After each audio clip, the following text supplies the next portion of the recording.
Este es un ejemplo de cómo podemos implementar Page Object Model. Aquí tengo una estructura de carpetas donde inicialmente tengo Page Object y dentro de ese folder tengo otro llamado Pages. Entonces en ese folder van todos los archivos de código que representan una página.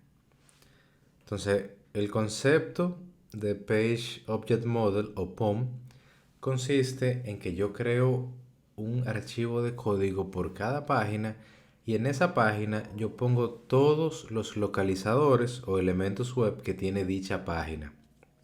Igual coloco en esa página acciones que yo puedo efectuar sobre dichos elementos.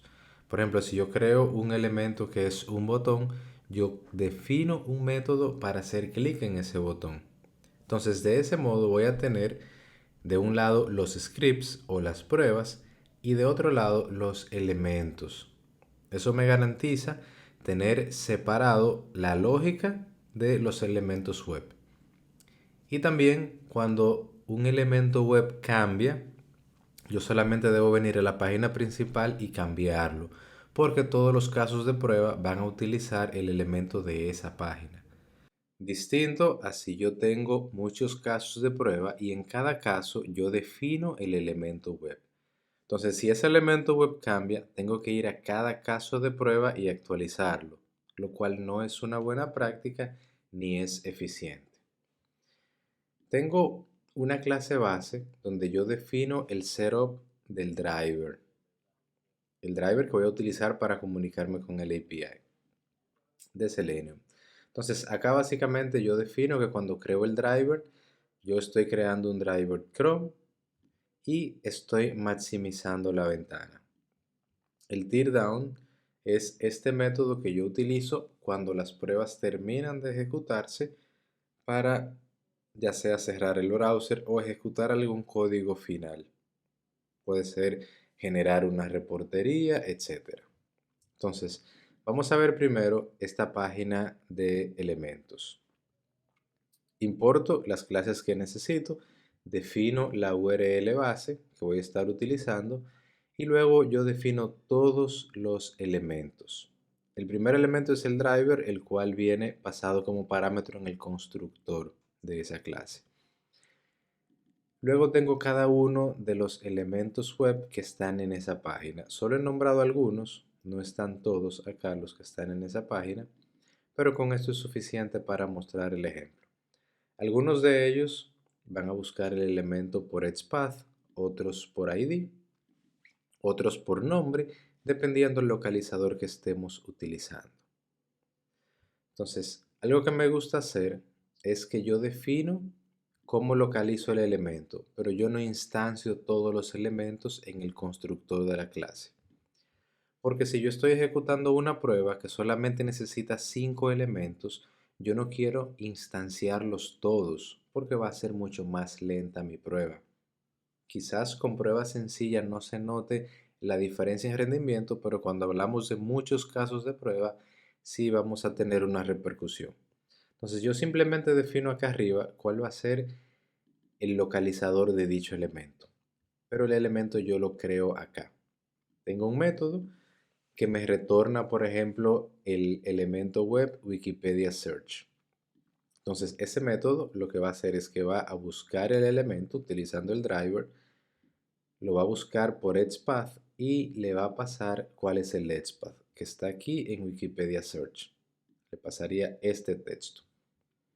Cuando necesito instanciar o utilizar el date picker, entonces tengo un método que me devuelve ese date picker. Este método busca el elemento, lo busca por ID y el ID que le pasa es este ID que está acá.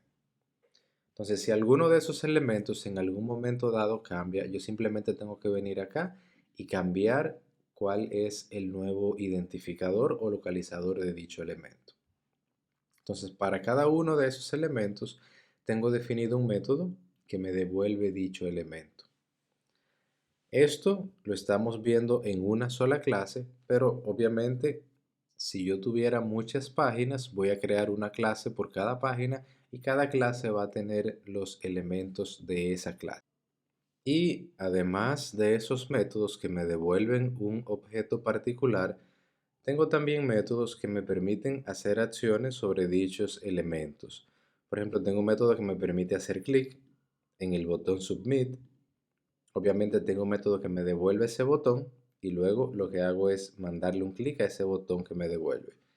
Tengo un método para cambiarme al iframe y poder buscar los elementos que están dentro de dicho iframe. Entonces acá creo una variable, obtengo el iframe y luego le digo que haga un switch a dicho iframe.